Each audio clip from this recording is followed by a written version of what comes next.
Venezuela के बाद अब दुनिया की नजरें एक और बड़े तनाव पर टिक गई हैं। अमेरिकी राष्ट्रपति डोनाल्ड ट्रंप ने एक ऐसा दांव चल दिया है जिसने यूरोप से लेकर के आर्कटिक तक खलबली मचा दी है।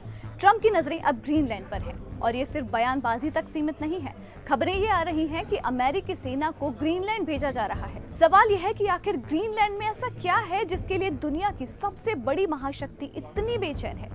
ट्रंप लगातार धमकी दे रहे हैं कि वो ग्रीनलैंड पर कब्जा कर लेंगे या इसे खरीद लेंगे। फिलहाल अमेरिका और कई यूरोपीय देश इस मुद्दे पर आमने सामने खड़े हैं। माहौल ऐसा है कि एक छोटी सी भी गलती बड़े युद्ध का रूप ले सकती है। लेकिन ट्रंप के इस रियल एस्टेट प्रेम के पीछे की असली वजह प्रॉपर्टी नहीं, बल्कि वो खजाना है जो इस बर्फ की चादर के नीचे सदियों से दबा हुआ है। अमेरिकी राष्ट्रपति इस जिद को नेशनल सिक्योरिटी यानी कि राष्ट्रीय सुरक्षा का नाम दे रहे हैं। उनका तर्क है कि अमेरिका की सुरक्षा के लिए ग्रीनलैंड पर उनका कंट्रोल होना बेहद जरूरी है। लेकिन ग्रीनलैंड ने साफ कह दिया है कि वो अपनी आजादी और अपनी पहचान से कोई समझौता नहीं करेगा। अब जरा समझिए कि ग्रीनलैंड आखिर है क्या।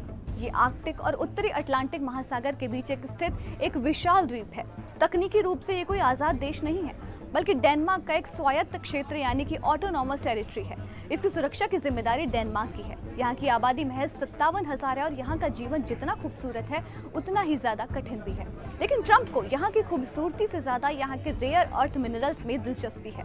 ग्रीनलैंड का ज्यादातर हिस्सा बर्फ से ढका हुआ है, लेकिन जहाँ बर्फ नहीं है वहाँ पर खनिजों का एक ऐसा भंडार है जो दुनिया की किस्मत को बदल सकता है। यहाँ टाइटेनियम, रोडियम, कॉपर, ग्रेफाइट, निकल और निबोनियम जैसे बेशकीमती धातुओं का भंडार है। जानकारों का मानना है कि यहाँ पर लाखों टन ऐसे मिनरल्स छुपे हैं जिनका इस्तेमाल आज की हाईटेक दुनिया, स्मार्टफोन और इलेक्ट्रिक गाड़ियों में होता है।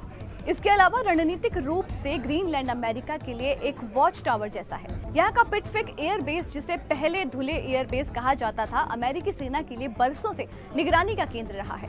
ट्रंप चाहते हैं कि यहाँ सिर्फ बेस न हो बल्कि पूरी जमीन पर अमेरिका का झंडा हो, ताकि वो रूस और चीन की बढ़ती आर्कटिक महत्वाकांक्षाओं को रोक सकें।